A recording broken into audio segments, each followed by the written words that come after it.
Paloma crossed a new threshold and Mama had an unexpected visitor. It's week 9 postpartum. If you're new to these updates, each week I talk about the physical, emotional, and spiritual aspects of postpartum living, and let's start with the physical. Physically, I am great because my little baby girl is sleeping 8 hours straight. Hallelujah. Hallelujah. Seriously, I'm putting her to bed at 10 p.m. and she gets up at about 6 a.m. I nurse her and then she goes back down to bed till like 7:30 or 8. Now this is truly a miracle. With my first kid, I mean, he wasn't doing that till like 13, 14 months old. So I started thinking about it. I'm like, gosh, what is going on? Because frankly, I'm just shocked that my breast milk is able to hold her over and keep her satiated for that long of a stretch of time at such a young age. So what I realized is I'm taking this supplement called Moringa, and it's actually a liquid kind of elixir, if you will. And I remember when I was talking to the guy that actually created this supplement, he said that he gives it to a lot of nursing moms because it really changes like the profile of the breast milk, and that he had moms whose babies were failing to thrive. These were moms that were nursing. They started taking the supplement, and before they knew it, the baby was growing, gaining weight, and doing excellent. So I'm like, gosh, I wonder if it's this supplement that's making the difference, that somehow is making my breast milk more creamy or something that's holding her over that long. Now let me just give you a warning. I'm going to put a link to this product in the video description below.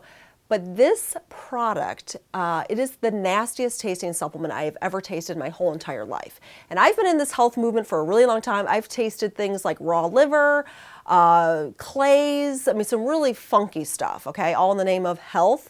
This by far takes the cake. I mean, this stuff is nasty. It not only tastes nasty, it smells nasty. I have to hold my own nose and to take a shot like I'm drinking tequila or something to get it down. So just a little disclaimer there. Emotionally, I was in shock and some grief this week because I got my period.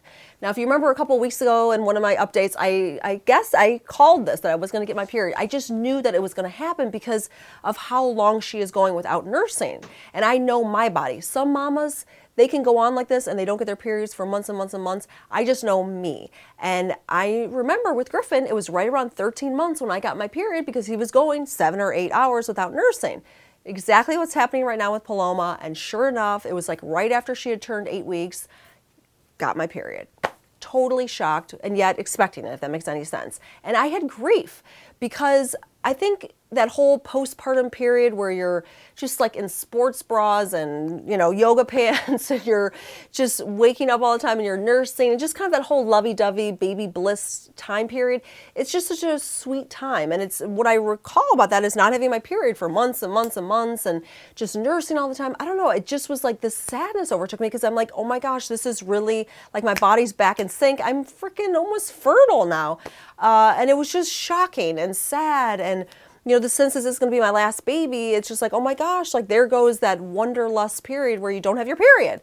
So yeah, that was just sad. But at the same time, I feel like I'm really enjoying and savoring every moment with Paloma. With Griffin, I adored him. I was so in love, but I was also worried, and I was a first-time mom, and I was just trying to make sure I was doing everything right, and it was such a huge learning curve. This time around, I'm so much more relaxed, and I'm just like with my girl, bouncing her, hugging her, kissing her, and she is like joy overflowing. This girl is such a smiler. We call it the hysterical smile because she smiles all the way down to her toes. It's just like full body, smiling. She smiles when she gets up to like nurse at 5 a.m., smiling. In her sleep when I'm rocking her down, she's smiling. I mean, this girl is crazy. Even one time I was rocking her and she started laughing in her sleep. I mean, she's just such a happy little baby. So I'm just eating it up. And second babies are so sweet that way. I'm sure other mamas can relate just because you kind of know what you're doing, you're more relaxed, and you can savor it more. I think especially because this is going to be my last baby, I'm really doing that even more. Spiritually, I'm so grateful for forgiveness. Not only forgiveness from other people, but forgiveness that we give ourselves and forgiveness from God. That whole thing I'm just so grateful for. What happened for me this week was I had an opportunity on the weekend to go hear this speaker at my church, okay? And I was really excited to hear this guy. He's awesome. Everyone was talking about him. And it was kind of, I had a lot of things planned actually for that Sunday. I had some friends coming over. I had my mom was going to stop by. A gal was going to bring over a meal to us as a family, which was super sweet. But I was so jonesing to go see this guy, and I had this window of opportunity where I could actually go, where Paloma was down for a nap, where Daddy could handle things, where I could just go. And let me just tell you, since I've had my baby girl, I could probably count on two hands the amount of times I have literally like stepped outside, because it's been the polar vortex here in Chicago. I have a newborn. I just haven't gone outside. I haven't gone anywhere, really. I mean, just basically the only places I've gone are to like doctor's appointments, to the chiropractor. I mean, just really basic stuff, okay? So here I have this window of opportunity to go and like just do something for my spirit. And so I just took it. Meanwhile, this woman is dropping off my meal and leaving it at my front porch. I'm not even there to accept it and receive it with, kindness and gratitude. My mom was kind of annoyed because I had to push her off. My other friend, we had to reschedule. I mean, I just kind of created a chaos all around me because I wanted to do what I wanted to do. You know what I'm saying? And so I go to church. I'm like, oh my gosh, that was such a bad call. And so for like the first 15 minutes, I was kind of going over with myself, like, why did I do that? Da, da, da. And then I was like, you know what? Relax. Like, you're a new mom. You're allowed to make mistakes.